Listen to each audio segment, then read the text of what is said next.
அவிட்டம் 3-4 பாதங்கள், சதயம் நட்சத்திரம் மற்றும் பூரட்டாதி 1-2-3 பாதங்களில் பிறந்த கும்பராசி நேயர்களே, சிறந்த கல்விமான்களாகவும் ஆன்மீகத்தில் மிகுந்த பற்று உடையவர்களாகவும் சில நேரங்களில் தற்பெருமை பேசுபவர்களாகவும் மற்றவர்கள் மீது பரோபகார குணம் கொண்டவர்களாகவும் இருப்பார்கள். சிலருக்கு பொறாமை குணமும் உண்டு. இந்த ராசிக்காரர்கள் சுபகிரக பார்வை பெற்ற ஜாதகமாக இருக்கும் பட்சத்தில் பூரண ஆயுள் ஜாதகர்களாகவும் இருப்பார்கள்.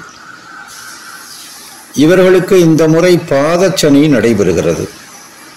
இது வரும் 29/3/2025 முதல் ஆரம்பமாகிறது.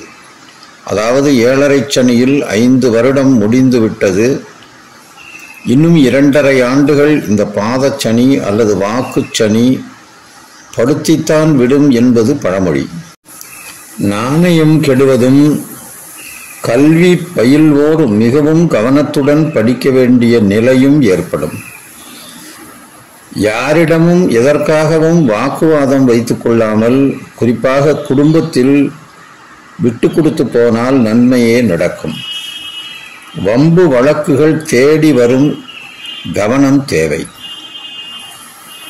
இந்த முறை சனி பெயர்ச்சி அன்று கும்பராசியில் கிரக நிலைகளை படி பார்க்கும் பொழுது ராசிக்குடைய சனி 2ஆம் இடத்திலும், ராசிக்கு 2-11 குடைய, அதாவது தனஸ்தானத்திற்கும் லாபஸ்தானத்திற்கும் உடைய குரு 4ஆம் இடத்திலும், ராசிக்கு 3-10 குடைய ஜீவனாதிபதி செவ்வாய் 5ஆம் இடத்திலும்,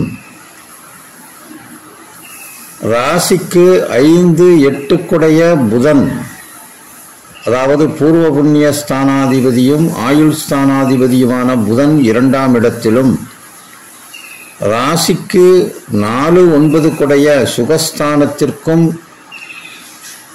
மற்றும் பித்ருஸ்தானத்திற்கும் உடைய சுக்கிரன் உச்சம் பெற்று குருவோடு பரிவர்த்தனை பெற்று 2ஆம் இடத்தில் ராகுவுடன் கூடியும், கேது 8ஆம் இடத்திலும் மற்றும் 6 குடைய சந்திரன் 2ஆம் இடத்திலும் கிரக நிலைகள் உள்ளது. இதன்படி இந்த கும்பராசிக்காரர்களுக்கு பலன்களை காணும் பொழுது, இந்த தொல்லியல் துறையில் உள்ள ஆராய்ச்சியாளர்கள்,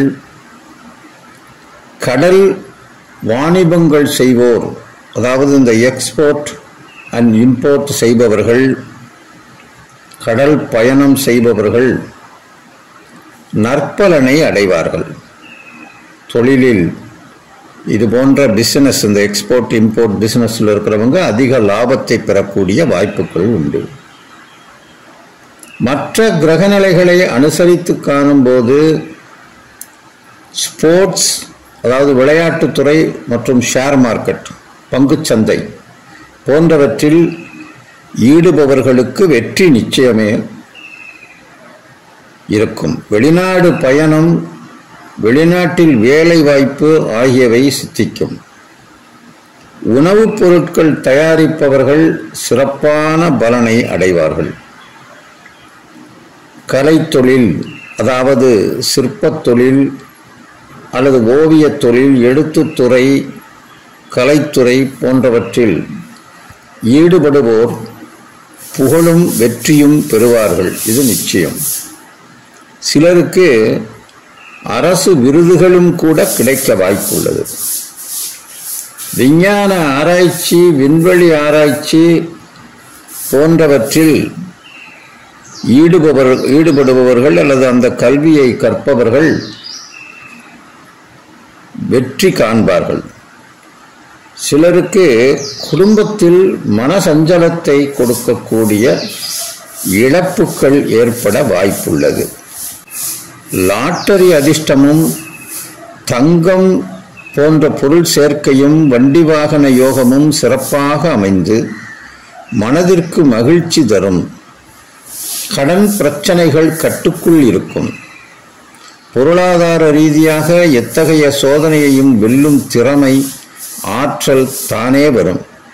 சிலருக்கு புத்திர சோகம், பெற்றோர்களை இழப்பில் அதனால் சோகம் இருப்பினும், சிலருக்கு குழந்தை பாக்கியமும் திருமணத் தடை நீங்குதலும் அரசு வேலை வாய்ப்பும் கிடைக்கும். புனித ஸ்தலங்களுக்கு யாத்திரை செல்லும் பாக்கியம் உண்டு. சொந்த தொழில் பிசினஸ் செய்பவர்கள் அல்லது இந்த ரியல் எஸ்டேட் தொழில் செய்பவர்கள், கட்டிட தொழில் செய்பவர்கள், இரும்பு தொழில் செய்பவர்கள், தொழிற்சாலைகளை நடத்துபவர்கள், நெசவு தொழில், மீன்பிடி தொழில், தங்க வியாபாரம், வெள்ளி வியாபாரம், செம்பு வியாபாரம் போன்ற உலோக தொழில் செய்பவர்களுக்கும் இது ஒரு அற்புதமான காலம். இந்த ஆண்டு குரு பெயர்ச்சிக்கு பின் இவர்களுக்கு மிகவும் நன்றாக இருக்கும். சந்திராஷ்டம தினங்களில் இரவு நேர பயணங்களை தவிர்ப்பதும் அல்லது முக்கிய முடிவுகளை எடுப்பதும், உதாரணமாக பத்திரங்களிலோ அல்லது கடனுக்கு ஜாமீன் கையெழுத்து போடுவதையோ கட்டாயம் தவிர்ப்பது நல்லது. இந்த ராசிக்காரர்களுக்கு பரிகாரமாக ஒவ்வொரு வாரமும் திங்கட்கிழமை மாலை அந்தி சாயும் வேளையில் அரச மரத்தடி விநாயகர் சர்ப்பங்களுடன் கூடிய சந்நிதியில்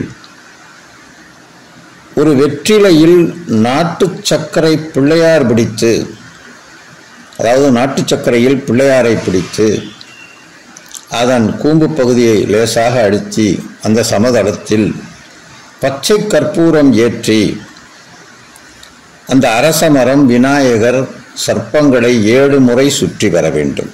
அவ்வாறு சுற்றும் பொழுது 6 முறை வலம்புரியாகவும் இறுதியாக 7வது சுற்றை இடம்புரியாகவும் சுற்ற வேண்டும். அவ்வாறு ஒவ்வொரு திங்கட்கிழமை தோறும் அந்தி சாயும் நேரத்தில் செய்ய வேண்டும். இதை அடுத்த ராகு கேது பெயர்ச்சி வரை செய்ய வேண்டும். மேலும் சனிக்கிழமை தோறும் நவக்கிரகத்தில் சனீஸ்வரனுக்கு எள்விளக்கேற்றி 9 முறை நவக்கிரகத்தை வலம் வர வேண்டும். வலம் வந்து ஒரு அர்ச்சனை முடிந்தால் செய்யலாம். இதை அடுத்த சனி பெயர்ச்சி வரை, வரும் 29/3/2025 சனி பெயர்ச்சி முதல் அதற்கு அடுத்த சனி பெயர்ச்சி வரை, அதாவது இந்த 7.5 சனி முடியும் வரை இவர்கள் இந்த நவக்கிரக பூஜையை கட்டாயம் செய்ய வேண்டும். முடிந்தால் நவக்கிரக சாந்தி மாலா மந்திரம் பூஜை செய்வது நல்லது, அல்லது நவக்கிரக சாந்தி ஹோமம் செய்து கொள்வதும் நல்லது.